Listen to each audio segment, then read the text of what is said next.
Si, on va passer à notre ami Gavin et à cette magnifique abbaye qu'il a dénichée. Nous sommes où ? Regardez, je monte sur Europe1.fr. Je montre à... Oh, écoutez. C'est sublime. Vous entendez les cigales. On est dans le sud, on est en Provence. Ça y est, oui.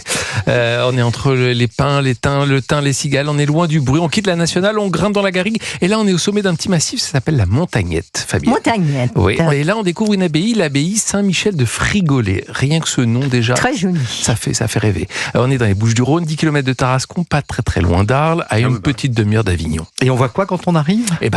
Pas grand-chose en fait au début, c'est ça qui est super. Faut découvrir. Exactement. Alors cette abbaye dans le Routard, on dit qu'elle est à la modestie du château de la Belle au Bois dormant. Et je trouve que la formule est belle. En effet, il y a une façade ocre, des murs sobres, quelques pins autour, pas mal de pins aussi, une cour, une fontaine, un banc de pierre, rien de spectaculaire. Ce lieu ne cherche pas à vous séduire, Fabienne. Il vous accroche. Il vous attend surtout en silence. Et quand on pousse la porte, qu'est-ce qu'on voit, cher Gavin ? Eh bien, on est complètement saisi. Dès qu'on entre dans l'église, c'est un choc. Et là, c'est complètement le contraste. Les couleurs, les fresques, les voûtes, tout est peint. Tout est peint, c'est vraiment sublime. Il y a des anges, il y a des feuillages, il y a des scènes bibliques, c'est baroque, c'est néo-gothique, c'est vibrant. On lève la tête. Et là, qu'est-ce qu'on voit ? Tout est bleu. Alors, ça m'a fait penser un peu... Alors là, je me retourne vers ma chère collègue Louana. Ça m'a fait un peu penser à Saint-François d'Assise, vous savez, où c'est le bleu européen, en quelque sorte. C'est un choc visuel. En fait, il y a des étoiles. On est loin, on s'attend à une petite chapelle austère quand on arrive comme ça. Et en fait, c'est un sanctuaire foisonnant. Ça a été restauré au 19e siècle par des chanoines, les chanoines Prémontrés. Là encore, une fois, quel nom ? Ce sont eux qui ont redonné vie à l'abbaye après sa destruction pendant la Révolution française. On dirait un musée, mais ça n'est pas un musée. Pas du tout. C'est une abbaye qui est bien vivante, une vraie. Il y a encore des moines qui sont sur place, les Prémontrés, comme je les ai appelés, et comme ils se nomment. Ils prient, ils chantent, ils vous accueillent. On peut venir en visite libre, mais on peut aussi passer quelques jours en retraite, si on a envie, dans la maison Saint-Michel. C'est du bien, ça. Ouais, ça fait du bien. C'est très, c'est un lieu habité. Et là, j'ai envie de dire au sens fort du terme. Et Fabienne, on a vu que vous avez une connexion directe avec l'au-delà. Pas de boutique, tape à l'œil sur place, pas de parcours fléché, juste un rythme peut-être plus ancien, plus calme.